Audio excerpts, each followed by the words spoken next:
မင်္ဂလာပါဗျကျွန်တော်တော့ဆရာကြားကြီးပါနော်ဒီနေ့ကျွန်တော်မိသားစုရဲ့အကုန်လုံးပြောပြစရာရှိတယ်နော်ဘာပြောပြမလို့လဲဆိုတော့ဗျပထမပြောပြမှာပါလဲဆိုတော့ကျွန်တော် channel တစ်ကလေးကျွန်တော်ဖွင့်ထားရှိမယ်ကျွန်တော်အခုဒီ channel ကလေဒီ channel ကကျွန်တော်တို့ပြောမှဆိုရင် live လွှင့်တဲ့အချိန်မှာလူမတက်ဘူးဖြစ်နေပြောမှဆိုရင် channel မှာတစ်ခုခုဖြစ်နေပါနော်အားကြောင့်ကျွန်တော်ဒီမှာ channel တစ်ကလေးကျွန်တော်ဖွင့်ထားပါတယ် subscribe လေးလုပ်ပေးကြပါနော်ဂျိုင်း2026ဆိုတဲ့နာမည်လေးနဲ့သိလားနော်သူ့ရဲ့ logo လေးကလေအဝိုင်းလေးအပြာရောင်လေးဖြစ်နေမှာနော်အပြာရောင်လေးမှာဒီစာသားလေးရှိမယ်ဂျိုင်း2026ဆိုပြီးရှိမယ်ဗျနောက်တစ်ခုကျွန်တော်ပြောချင်တာပြီးခဲ့တဲ့ဘက်ကကျွန်တော် live လွှင့်တဲ့အချိန်မှာနော်ဒီမှာကျွန်တော်ပြောရတာ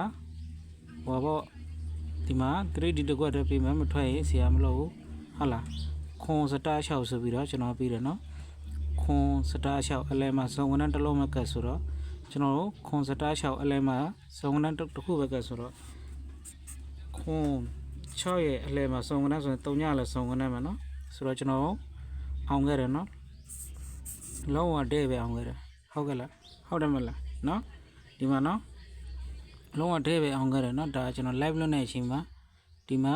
စာသားတွေတော့ပါတယ်လားဆိုတော့တွေ့ရမလားအားကြောင့်မလို့ကျွန်တော်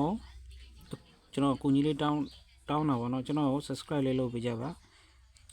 ဂျိုင်း2026ဆိုတဲ့ channel အသစ်ကလေးကိုပေါ့နော် subscriber တော့အခုမှ1ယောက်ပဲရှိပါတယ်ဆိုတော့1ယောက်မှမရှိပါဘူးဗျအခု subscriber 1ယောက်မှမရှိဘူးဆိုတော့သွားပြီးတော့ကျွန်တော် channel လေးကို subscribe လေးလုပ်ပေးကြအောင်အဲ့ဒါမှကျွန်တော် live နဲ့မှာအခုတို့မှတို့အတွက်ပြီးခဲ့တဲ့တရက်နေ့ကကျွန်တော်31ရက်နေ့က live လွှင့်တော့ခွန်စတားဆိုပြီးတော့အလဲမှာဒီလိုစတားလေးရှိတယ်အပိတ်ရ6လေးရှိတယ်ခွန်ထိပ်စီကျင်းနေဆိုပြီးတော့ကျွန်တော်ပြောခဲ့တယ်အလဲမှာစုံကနန်းလေးတစ်လုံးမထဲလို့ပြောလိုက်တယ်စုံကနန်းက9လုံးပဲရှိတာ3ည2 4 6 8ဆိုတော့3ညကတ်သွားတာပေါ့နော်လုံးဝကျွန်တော်ဒဲပဲအောင်မြင်ခဲ့တယ်ဟာလားနော်ဆိုတော့ကျွန်တော်ရဲ့ channel လေးကိုခင်ဗျားတို့တွေ subscribe လေးလုပ်ထားရင်ကျွန်တော်တို့တွေလာမယ့်အပတ်အတွက်လည်းကျွန်တော်တို့အဲ့လိုမျိုးပဲကျွန်တော်ပေးပါမယ်လားနော်ကျွန်တော်တငယ်ချင်းနေဆိုတော့